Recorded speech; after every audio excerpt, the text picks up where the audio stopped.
Bismillahirrahmanirrahim. Assalamu alaikum dear learners. Welcome to English grade 9.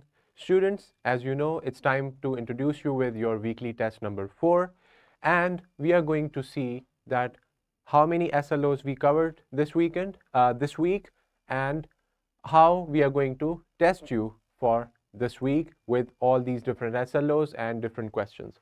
So first we talked about writing, and writing में हमारे पास different एसएलओज थे जिसमें हमने process approach of writing की बात की थी, paragraph writing, descriptive essay writing या डिस्क्रिप्टिव पैराग्राफ राइटिंग, और हमने देखा था कि paragraph is suppose to be written in a structure.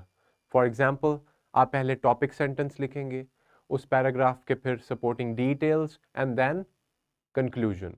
सो इसी चीज़ को फॉलो करते हुए आपने अपने ऐसे को तरतीब करना है आज के टेस्ट में.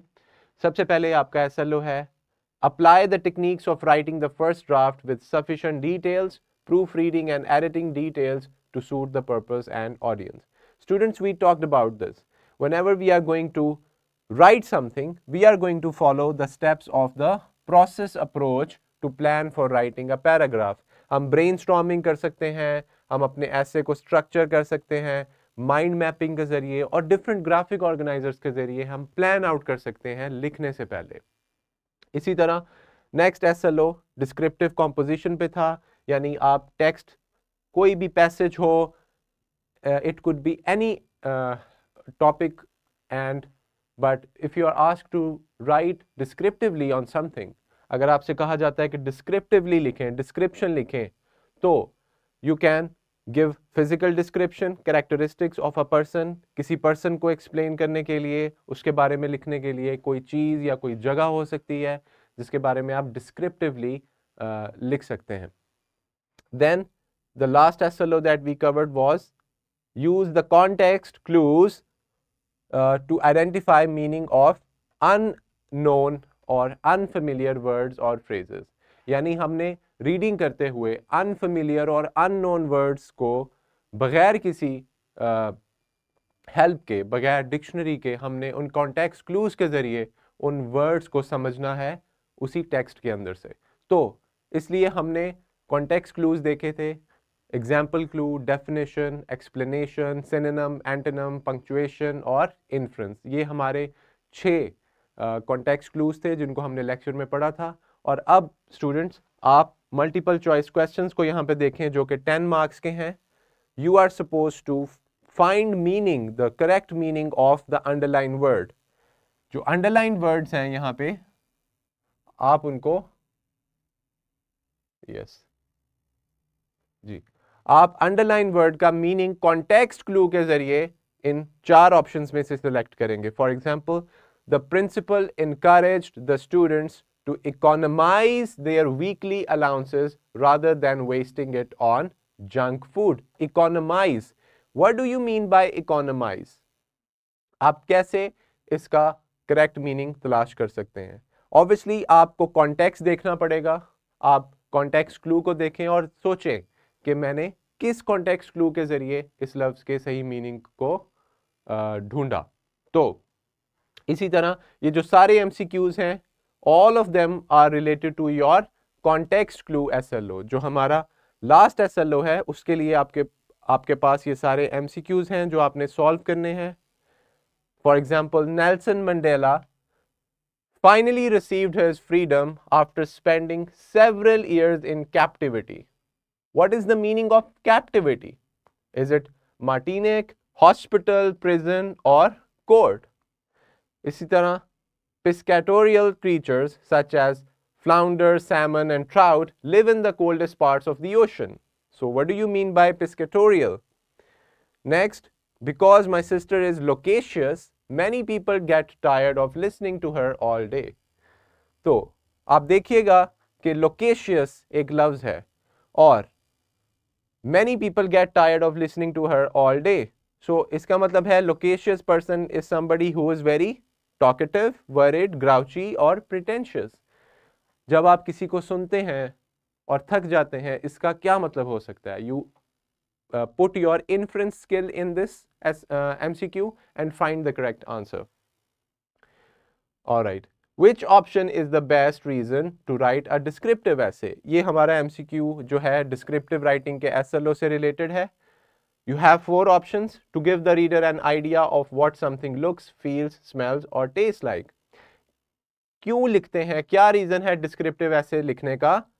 क्या इसलिए कि रीडर को हर चीज़ वो बगैर वहाँ मौजूद हुए देख पाए, फील कर पाए, स्मेल कर पाए या टेस्ट कर पाए, या to give technical and scientific facts to the reader, both A and B, neither A nor B?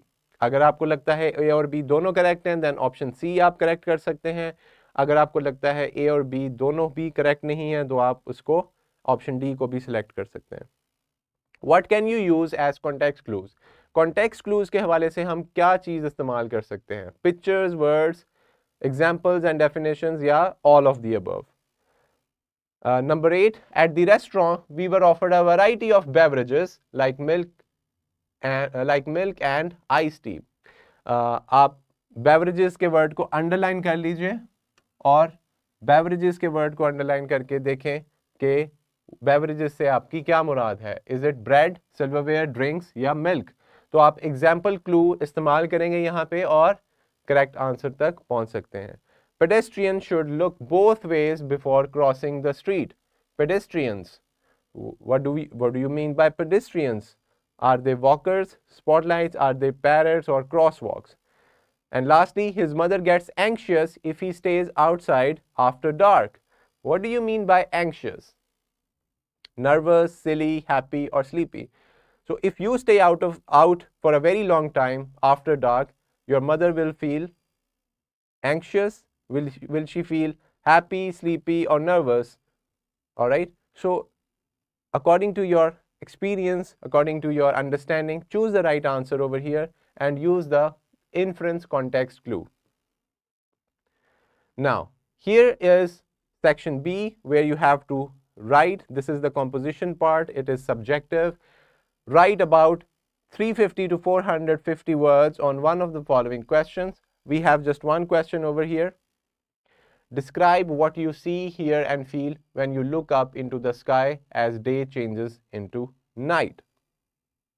तो आपने ये लिखना है, आपने डिस्क्राइब करना है उस डे को कि जब आप ऊपर देखते हैं स्काई की तरफ, जब दिन से रात की तरफ ट्रांजिशन हो रही है, चेंज हो रहा है, तो आप क्या चेंजेस फील करते हैं. डिस्क्रिप्टिव वर्ड्स, एडजेक्टिव्स का इस्तेमाल करेंगे और 350 to 450 वर्ड्स पे आप ये डिस्क्रिप्टिव पैसेज लिखेंगे according to the rules that we have learned. Like we learned that we need to actually write the topic sentence, then the supporting sentences or supporting details and then a conclusion. और general to specific method को भी आप follow करेंगे, जिसमें आप broad term लिखेंगे और उसके बाद आप मखसूस हो जाएंगे, specific हो जाएंगे एक बात पर. Read the passage and answer the questions. Yes, you have to read this passage on industrial revolution. इसको आप एक से ज़ायद मरतबा पढ़ेंगे अंडरस्टैंडिंग के लिए, कॉम्प्रिहेंशन के लिए. Then you have to answer the comprehension questions, and these are 5 questions over here. Now students, this is all the paper, your weekly test that you're supposed to do.